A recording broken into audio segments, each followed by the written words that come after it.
as long as the structure is clear, as long as the results are essentially key and it is clear that the results are supposed to be made and they are supposed to be made on certain times and in certain levels, it doesn't matter what people think. The only thing that matters is the result. Okay? And if people don't achieve the result, well, okay, now there's a different thing. Okay? We have the pleasure of welcoming Arthur Carmazzi today to our interview series. I'm Aishwarya Jain from the peopleHum team. Before we begin, just a quick introduction of peopleHum. peopleHum is an end-to-end, one-view integrated human capital management automation platform, the winner of the 2019 Global Cody Award for HCM that is specifically built for crafted employee experiences and the future of work. We run the peopleHum blog and video channel, which receives upwards of 200,000 visitors a year and publish around 2 interviews with well-known names globally every month. And now for our guest, Arthur is a renowned motivational keynote speaker and trainer. He's ranked in the top 10 of the world's top 30 thought leaders in both leadership and organizational culture categories by global gurus. He is the best-selling co-author of The 6 Dimensions of Top Achievers and the author of Identity Intelligence and The Psychology of Selecting the Right Employee, bringing with him an experience of over 25 years. We are extremely happy to have Arthur on our interview series. Welcome, Arthur. We're thrilled to have you. Oh, it is absolutely my pleasure. And don't forget, there's besides the other 12 books that I've written, the new book that's coming out is called Game On: Reinventing Organizational Culture with Gamification. Wow, that sounds really interesting. Could you give us a gist of what it's about? Well, all right. So, see, first of all, we are in the age of instant, right? The PFB era, post-Facebook era. Okay? So, right now, people's expectations are directly connected to their emotional gratification. And their emotional gratification is directly connected to connectivity, social media, and, well, basically the state of how we have essentially become to interact with each other and expect certain things like when someone sends you a WhatsApp message and you don't reply within the next 10 minutes, they think, oh my gosh, are you okay? And so essentially, because of the various expectations and power that we have achieved through social media, through instant communication, I mean, essentially, we need consistent and regular feedback in order to maintain our levels of motivation. Now, in the past, for example, you may have an annual review. And what, of course, happens during those annual reviews is that, like, the first part of the year, let's say that you totally screw up, and it's okay, because by the end of the year, nobody's going to remember it. Okay? So, yeah, unless, of course, you do something really good at the beginning of the year, but nobody remembers that one either. So what ends up happening is that a lot of times, right before the annual review, 1 month, maybe 2, that's what people actually remember, and that's more or less what gets reviewed. Well, people aren't that patient anymore, okay? And at the end of the day, if you're going to create an environment where people are going to be excited, they're going to be passionate, you have to essentially use work gamification. This doesn't mean that you play apps at work, okay? Work gamification is literally about creating gamified work processes where essentially people are excited through their tasks, through their processes, through achieving certain behaviors, not necessarily just KPIs, that are connected through this kind of interactive play that is not necessarily, again, requiring technology to achieve. And that, of course, creates a culture of people that are, well, basically having more fun at work and therefore more innovative and engaged. Wow, that is so interesting, and I'm sure, I mean, it's going to be a very, very fun book, and wish you all the best for the success of it. Thank you so much. Absolutely, I think it's phenomenal to actually have people who are passionate about your work, and that's what you're addressing. It's really the need of the hour. And can you tell us a little bit also about your interesting work as a Chief Awesomeness Officer? We're curious. What do you mean by that? Well, first of all, I mean, if you're going to be the chief awesomeness officer, then your job is essentially to make everybody else awesome. I mean, that makes sense, right? Because if, otherwise you just, be the chief regular guy officer, which wouldn't be as fun. Okay, so if you're going to be so how to get people to be awesome? Well, everybody can't be awesome like me because I'm me and I'm already taken, right? So we got to help people to be awesome like them in their way.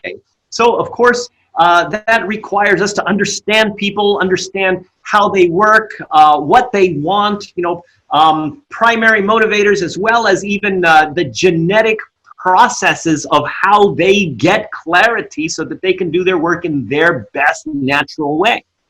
Wow, that is so interesting. And I think you talk a lot about psychological approaches and genetic approaches.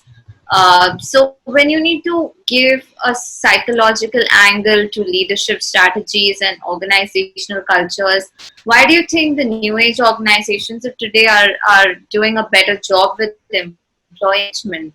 All right. Well, first of all, I mean, when you're dealing with human beings, you have to apply psychology. I mean, that's kind of the whole thing. See, if you don't understand psychology, if you don't understand how and why people are doing what they do, well, you're basically kind of like, oh, maybe I'll try to find my way through and see if I can figure it out, okay? Which isn't very useful, especially when you're trying to actually connect people to, as a leader especially, you are responsible for these people's well-beings. And that also means their emotional well-being. Okay, and let's just look at this, right? Okay, so do you have friends? Yes. I mean, not on Facebook, like real ones. Yes. Yeah, okay, all right, just checking. All right. So let's say you have these friends. Now, with one group of friends, do you notice that, this is, of course, in normal times when you can actually go out with your friends, right? But do you notice even online, offline, when you are with your friends, one group of friends, your behavior changes compared to maybe when you're with people at work? Yes. And you notice that also your behavior changes again when maybe you're with family. Yes. No, you're not doing it on purpose, right? Yeah. I mean, it just automatically changes. And you got a different group of friends, and that group of friends also brings out different facets of who you are. So this is essentially the science of group dynamics. Why do some groups of people literally bring out the best in you where you're like, wow, I am in the flow, I am excited, I am passionate, I am awesome. While other people's like, oh gosh, do I have to go and do this again? I mean, really? Yeah. Okay, so often what happens at work is people go, is it Monday again? Oh, okay. I mean, and so then they end up going to work and, the environment doesn't really bring out the best of who they can be. And so therefore, well, it affects them and it affects their potential. It affects their innovation. It affects their engagement. It affects their literal efficiency as a human being. Okay. And this sucks because let's say, for example, you are paying, for the sake of making it easy, let's say that that you are an employee and you get paid $1,000 a month. All right. And so out of that $1,000 a month, okay, the company has paid you this because essentially that's your value. Now, the moment that you are excited and everything else, you're working at the potential that you have, which is, let's say, $1,000 a month, which is what the company's paying you. But what if after, because you're in with these people and these people are like, oh my gosh, why are you doing stuff like that? And then you're going, okay. And then after a while, the other people are blaming you for doing something. It's like, okay, you know what? Just tell me what to do. So now your potential has drastically reduced because you're not taking the initiative, you're not being innovative, you're not trying new things, you're not sharing new ideas, you just basically have become disengaged and taking the safe road because the environment itself the culture isn't supporting your success. So now the company's still paying you $1,000 a month, but your actual value is down to maybe $500 or $600. So the company's losing money. Absolutely. So it's really, that the employee is not being able to work to his or her maximum potential because the culture is just not supportive, right?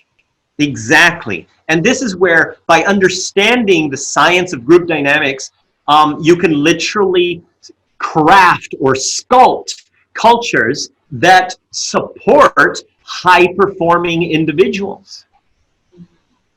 Right. And this culture that you talk of right now, suddenly we are just finding ourselves in a very different environment where leaders are forced to manage a remotely working team. So how would you like to, address them? How should they handle this situation? Well, all right. Here's the thing. Right now is a unique opportunity. I mean, the whole COVID-19, I mean, it sucks and all, but at the end of the day, it's still a very unique opportunity. And let me explain why, right? Most organizations prior to COVID-19 are very busy. They're busy doing all of their busy things that they normally do, and people go to work and they're doing all of their busy things. And what ends up happening is that even though these organizations, they may want to do some kind of an initiative to improve engagement and support people to essentially create better working environments so that they can be more productive and efficient and all of these things, well, basically, they've just been too busy. And so therefore, all of this stuff gets kind of thrown by the side, okay? So now people aren't that busy.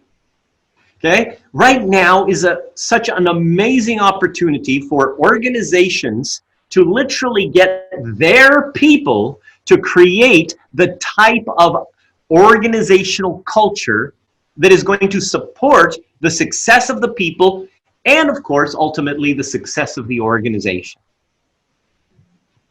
And the reason is here, okay? First of all, let's look at the science behind what's going on. Number one, people often in isolation end up kind of going a little bit stir crazy, and so they become a little bit more irritable.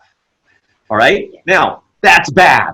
All right? Now, also, you add in the whole thing of like the thing where you've got fear and you've got some uncertainty and you've got disruption. All of that basically creates cortisol in your body, which basically makes you more irritable even more. And on top of that, it doesn't help you to solve any freaking problems because you are more reactive than proactive. All right? All of this stuff sucks and it's bad. So let's see what else we can do. First of all, let's look at the concept of crisis.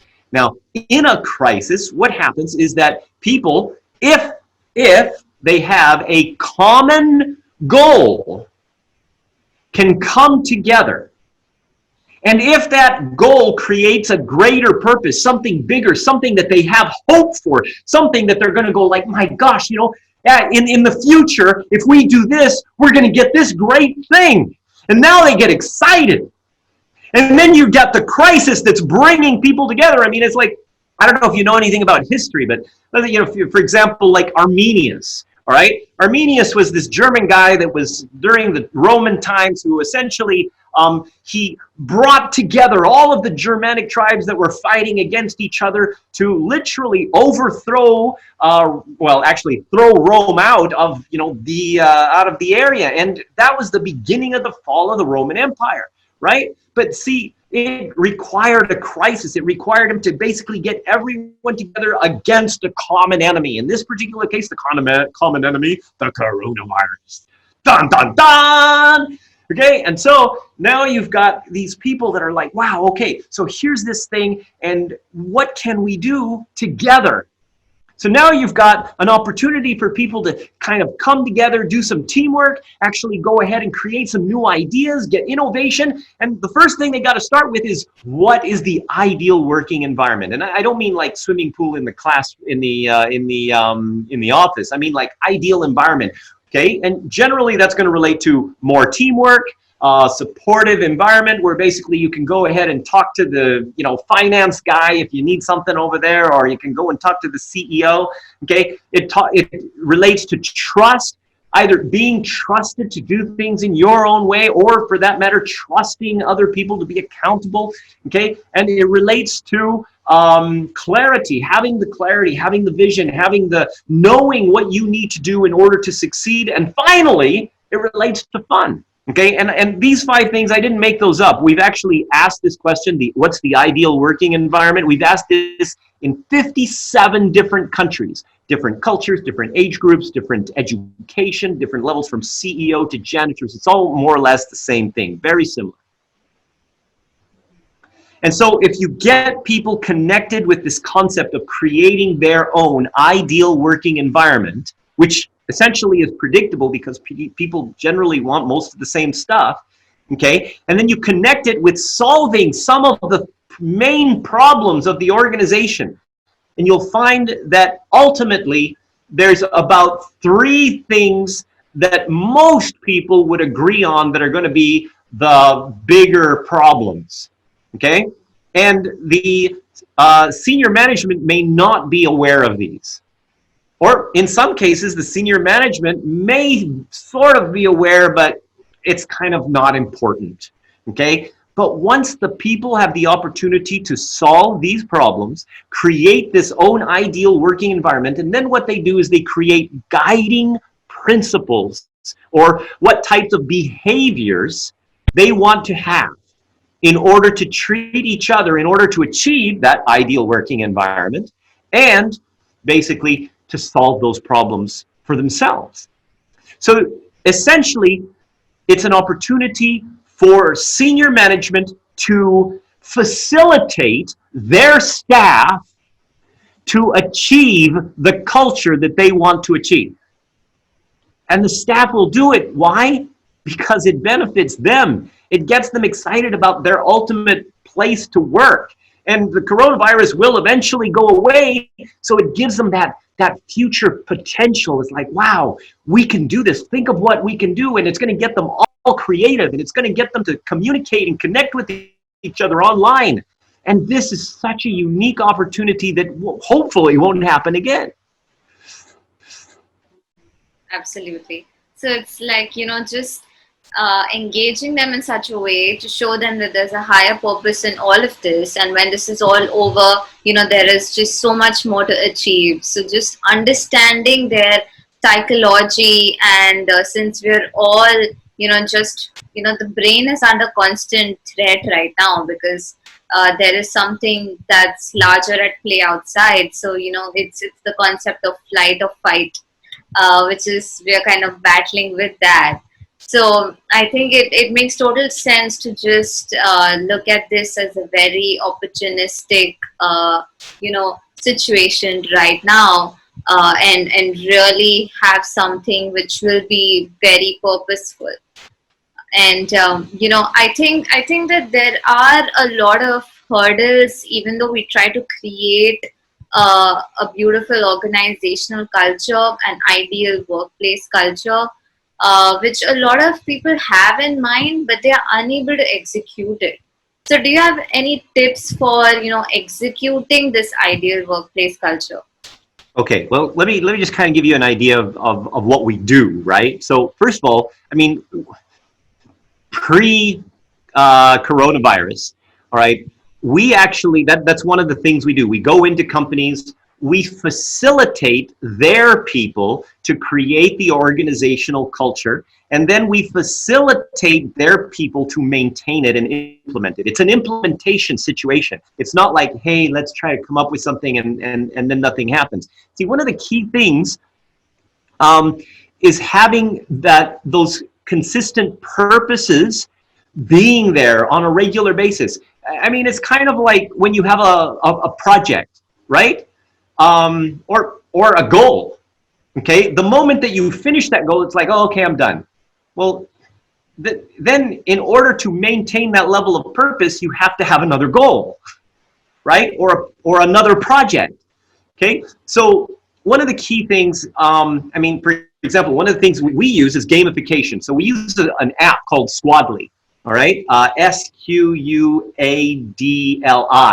So this app basically gamifies behaviors. Okay, so let's say, for example, that we want to have, as part of our organizational culture, we want to have cross-departmental cooperation. Okay, that's a now rather than having that, like, oh, okay, we want to have this KPI and this KPI and this KPI. KPIs, at the end of the day, if you work backwards, if you reverse engineer any kind of end result for your KPIs, it's going to come down to behaviors. Right? Okay? So if you gamify the behaviors, that means that you are able to essentially achieve those KPIs better, faster, and overall as a group. So one of the things that Squadly does is, we were talking about earlier, creating guiding principles. Those guiding principles are, what are the behaviors that I am holding myself accountable for and holding you, my friends and colleagues, accountable for? But if the management comes up with those, oh, it's kind of like telling your kids, don't go to the cookie jar. Okay? But if you come up with those, right? If you come up with those behaviors, we want management to treat us like this, and we will treat management and each other like this also. Now you're coming up with it. It's your thing, right? So it is very important that the people, this is a bottom-up initiative, okay? And then when you use Squadly, you're simply gamifying it. You're helping each other to essentially catch each other, either supporting those behaviors like cross-departmental cooperation, or in the case of maybe somebody is doing the opposite of cross-departmental cooperation, then they get like little negative emoji, right? Okay, that also kind of make it fun to give feedback in positive and negative ways based on your behavior. Okay, so what happens is that through this little gamification app, which can be reset every week or every month or however you want to do it, so that basically people start over, you end up having like who's in the top 10 for innovation, who's in the top 10 for cross-departmental cooperation, who's in the top 10 for this, that. And it gives different people opportunities to make different lists, which basically keeps them thinking, oh, wow, if I made this list, maybe I can get on that list too, and maybe I can get on that list. Okay, because if it's just like one list, well, it's always going to be more or less the same people on the list, right? And then everybody else gets demoralized, and then it doesn't work. Absolutely. So implementation requires some creativity, some gamification, and making sure that you always have the next thing to go to, the next purpose, the next greater thing. So creating the ideal working environment, that is a bottom-up initiative. The people own the culture, not the company. Right, that makes so much sense. It's actually a bottom-up approach rather than top-down approach that I think organizations fail to understand. And in this gamification process, now I understand that technology, according to you, does not play that major of a role, but if it does, what kind of a role can technology play in this? Oh no, technology plays a huge role. I mean, okay, I mean, just for example, all right, before you can do any kind of a culture initiative, I mean, the first thing that you've got to do is you really have to understand where you are, right? I mean, what culture you're at. So let's say, for example, you're on Google Maps, okay? And you say, oh, here's my destination. If you don't say where you are to start with, it can't give you a direction. So the first thing, okay, like there's another app, okay, at cultureevolution.com, which is essentially the Ocean tool, all right? So Ocean stands for Organizational Culture Evolution Assessment Navigator. So what it does, it benchmarks where your culture is. And of course, using technology, because if it wasn't using technology, it would, it would make it a lot more difficult. But on top, once it benchmarks it, see, now you've got a place. You've got, here we are at this level of organizational culture evolution. Now, then you apply some of these ideas, okay, and you implement these in your people, and you get your people to kind of go ahead and do this. And now, 1 month later, okay, after your people have been working on it and everything else and putting stuff together, now you do the little mini culture audit again. And then what happens is you can literally see the ROI of your efforts. You can see, okay, we've improved, we have evolved on this area, where we've evolved on this area. And so these are all areas where technology really supports our ability to connect. And for that matter, okay, one of the things on communication, right? So do you notice how sometimes, you communicate to somebody and you say, you're very clear, and you explain something to someone and you ask them, do you understand? And they say, oh, yes, I understand. And so then they go and do something completely different. Have you ever noticed that? Yes, I have. Okay, so that sometimes that creates some problems. So there's another tool called the Colored Brain Communication Inventory, which is, you can also find it at coloredbrain.com. So this, again, uses technology not just to give people an idea of how they process information, how they get clarity, but it puts everybody into the system. So that way you can go ahead and you can click on this person and you can say, oh, I want to find out how can I lead this person better, or how can I be more productive with this person. You just click a little button and it gives you a list of what you want to do to improve with that person. And it'll give you tips on, how to improve your relationship, how to be more productive, how to do whatever, simply because of the communication processes are different. Right. So all of this could be true, could not happen without technology. Absolutely. I understand, the role of technology is now increasing more than ever. And then now that we are even remote working, a lot of people might not go back to workplaces. I think it makes all the more difference. And by what you talk, I do understand that this uses a lot of artificial intelligence also, right? Well, artificial intelligence is a big word, okay? Anyway, there's various levels of artificial intelligence, but to a certain point, if you have a system of understanding and you understand how people work, and based on their answers and what they do and how they process and what they think and various other things that are going on, well, that's going to give you a model of that person, okay? In its very simple sense, okay? Human beings are far too complicated to be put into any kind of box, okay? But if you take one thing, so for example, like the colored brain thing that I was telling you about, it's only one thing: how people get clarity. That's it, okay? Doesn't say whether you are a risk taker or an introvert or anything like that. It's only one thing: how do you get clarity? But how you get clarity affects how you interpret and process information, and also is going to be the process of how or if you take action. See, so if you take the small elements and then you use them specifically, individually, you're able to have a greater understanding of different things, because you, as an intelligent human being, can say, I understand this about this person, and I also understand this about this person, and I understand this about my environment. So now I, as an intelligent human being, which is a very important part of the equation, am able to make personal assessments and actions or inactions towards whatever it is that I need to do. Right. So it's essentially connecting the dots and, using a slice and dice method to really get to an objective that can really help them be more engaged, and also use gamification techniques and technology to understand all these connect points.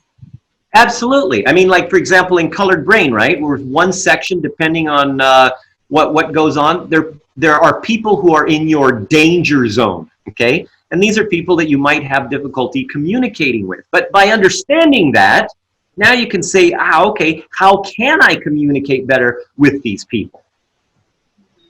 Right. Yeah, that's very interesting, actually. And when you think And about that's kind this, of the point. yeah, absolutely. And when you think about this, and if I talk about the future, right, Arthur, what is your opinion on the future of work? Do you think it's going to change, and do you think there would be an ideal future workplace? See, the ideal future workplace. I mean, first of all, this is giving us everybody an opportunity to work from home. Okay, um, and the thing is that there's still got to be that element of connection. If we separate ourselves at work, we're also separating ourselves from a very important part of the humanity element. And I think that if we try to say, oh, hey, let's be more efficient and just kind of let everybody work from home in the future, well, not that that's necessarily bad, because sometimes, I mean, especially in some places, commuting can be a serious bitch, right? But the thing is that at the end of the day, there are some elements where just having the human beings around you make you more innovative, make you more creative, make you just kind of feel better at work. And so, while it may not be exactly the same, because now we've had a little bit of a taste of what's possible, there may be a blended type of workplace where you come in certain areas, or maybe only certain teams will come to in certain places in the office and at certain times and whatever, and the rest they can work from home, or you've got a kind so maybe a blended element of this. But at the end of the day, we still have to work together. If you don't need to work together with other human beings, your job can be replaced by a robot. True. I mean, and there's your artificial intelligence. Actually, management, okay, managers, not leaders, okay, but managers, for the most part, can actually be replaced by robots, okay? And the robot doesn't have to have hands and legs. It can be on a computer that basically makes decisions based on data, okay? Yeah. This needs to happen, this is an inefficiency. We need to change this. I mean, a computer would be a better manager than a human being, but a computer can never be a better leader than a human being. Absolutely, that makes so much sense, because managers just try to be very, task oriented, or just micromanage things, which is something that technology can just take care of that. Yeah, but I think the difference is that leaders are people who would inspire their teams and come up with better ideas and drive the team to success.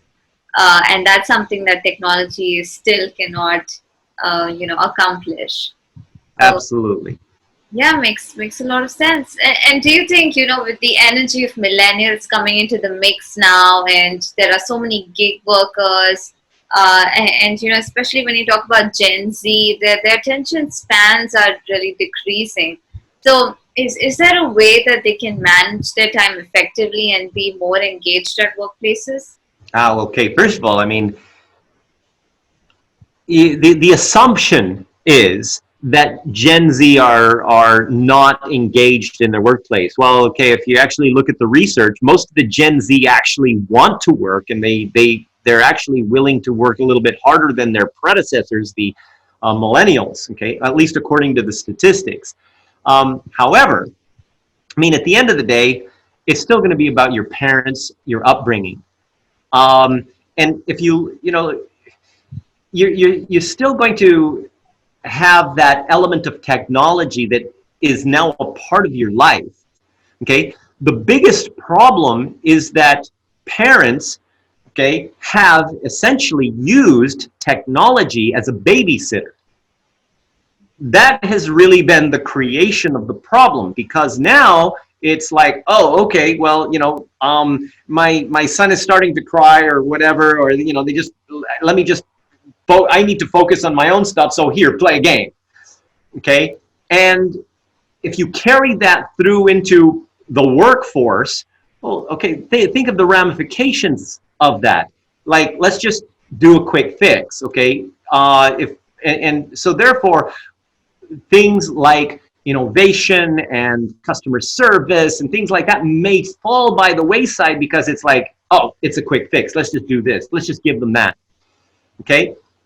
And so it's really about creating, again, it goes back to creating a culture that brings out the best of the person that you want to become, not necessarily the person that comes out when you're with this group or that group.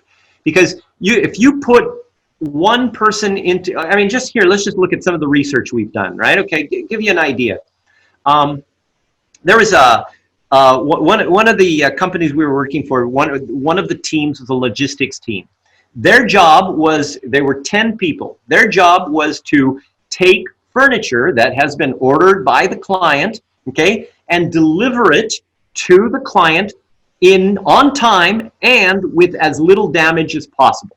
Okay, and this was a big company. There was still about 10 people on this team. Now, this particular team was always having some problems. They always had problems with damage, and they always had problems on meeting the schedules. Okay, after observing the team for 2 days, okay, we removed one person. So now you have a team of 9 people doing the work of 10. Guess what happened? On time and less problems with less damage. Okay, one person can screw up an entire team. Just one. Okay, by understanding how and why that happens, okay, you can literally create environments that are going to support you being the best that you can. And again, culture is not all about like, hey, let's make everybody happy and let's get everybody to be on the same page, because some people are just never going to be on the same page. They're just not. Okay? You got to take those people out and put them somewhere else, or fire them if you can, so that you can protect your culture and the well-being of everybody else in it. Absolutely. Yeah, that makes a lot of sense. Just to kind of have the right mix in the team and to see how you can make it more efficient, even if that means that you might have to remove the weakest link in the chain. I mean, okay, there's one of my books called The Architects of Extraordinary Team Culture. Okay, I've actually put down very specific recipes so you can predict team performance. Interesting. Right. So just to kind of summarize this, what you're just asking everybody to focus on is that you can bring about an engaged team, even remotely or even at workplaces, when you're just, you drive the team to a specific purpose and to gamify it. And it will kind of become all the more easier to manage. Absolutely. Again, I mean, have fun. It's okay to have fun at work. Absolutely. And, Arthur, to wrap this interview up, I'm going to ask you the last question, which is if you have any important sound bites that you'd like to leave our viewers with. Wow, an important sound bite. I mean, okay, well, basically, if you are a leader and you really want to make an impact on your team, let your team tell you what to do, okay? Being a leader is not about being the person that's in charge. Being a leader is about basically getting the team or the group to achieve a specific result, okay? If you're part of the team, it's okay to take orders from, the janitor if necessary. If the janitor just happens to have a better idea, or he's extremely excited about an idea and he wants you to help him. Okay? So if we can just take our own egos and put them aside, and a lot of times, this is the response that I get from leaders when I kind of give this idea, and they say, "Oh, Arthur, if you do that, the people aren't going to respect you, and then they'll just walk all over you." And as long as the structure is clear, as long as the results are essentially key and it is clear that the results are supposed to be made and they are supposed to be made on certain times and to certain levels, it doesn't matter what people think. The only thing that matters is the result. Okay? And if people don't achieve the result, well, okay, now there's a different thing. Okay? But if you start exchanging ego for result, it doesn't necessarily work that way. Focus on results first, ego second. Absolutely, it's the results that would matter in the end.